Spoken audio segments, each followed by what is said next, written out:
एक छोटे से बालक थे जिनका नाम था धन्ना जाट, बड़े महान भगत हुए। उनको परिवार की मां ले गई कथा सुनाने, तो कथा में कह रहे थे बिना भगवान का भोग लगाए जो खाता है वो पाप खाता है, भगवान की सेवा करनी चाहिए। तो घर में आए, अपनी माँ से कहा, 8-10 वर्ष के होंगे, कि हमारे घर में तो भगवान है नहीं, भगवान का भोग नहीं लगता, पाप खाया जाएगा, अब कैसे होगा। तो कथा का आखिरी दिन था, तो पंडित जी के पास गए, कहा कथा आपने सुनाया कि बिना भगवान का भोग लगाए नहीं खाना चाहिए, भगवान हमारे यहाँ तो भगवान है नहीं, तो आप भगवान दे दो। तो उन्होंने देखा कि बच्चा है, तो उन्होंने कहा देखो कथा समाप्त होगी तब भगवान दे देंगे। अब वो दूसरे दिन जब जाने लगे तो उनके पीछे चले, भगवान दे दो गुरुजी आप कह रहे थे। और उन्होंने सोचा लड़का है, इसको ठाकुर जी तो दे नहीं सकते, तो भांग खाते थे, तो भांग का बट्टा ऊपर का, कहा ये भगवान है ले लो।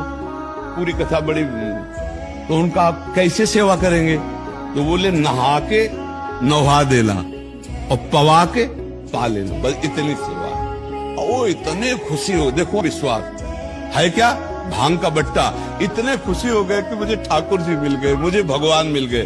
घर में गए, नहाया और ठाकुर जी को ना, वही मतलब भांग के बट्टा को ना, और बाजरे की रोटी, गरीब आदमी सामने रखा, पाओ प्रभु।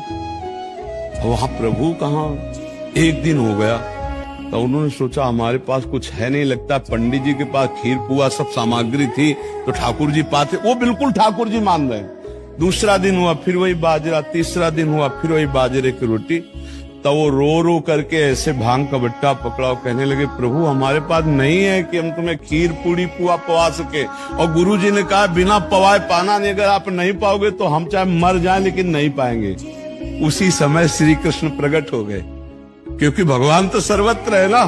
भांग के बट्टे की जगह में श्री कृष्ण बैठे हैं, उन्हीं की अवस्था का रूप लेके, और वो और बाजरे की रोटी शुरू कर दी पाना। तो बोले देखो तुम कितने निर्दयी हो, 3 दिन से तो हमें भूख लगी है, हमारे घर में ज्यादा कुछ है नहीं, 1-2 रोटी माँ बना पाते, गरीब आदमी, पूरी रोटी तुम नहीं पाओगे, आधी हमें दो आधी तुम पाओ। भगवान ने, और फिर जो लीला का विस्तार हुआ कि धन्ना सेठ हो गए, अपार वैभव।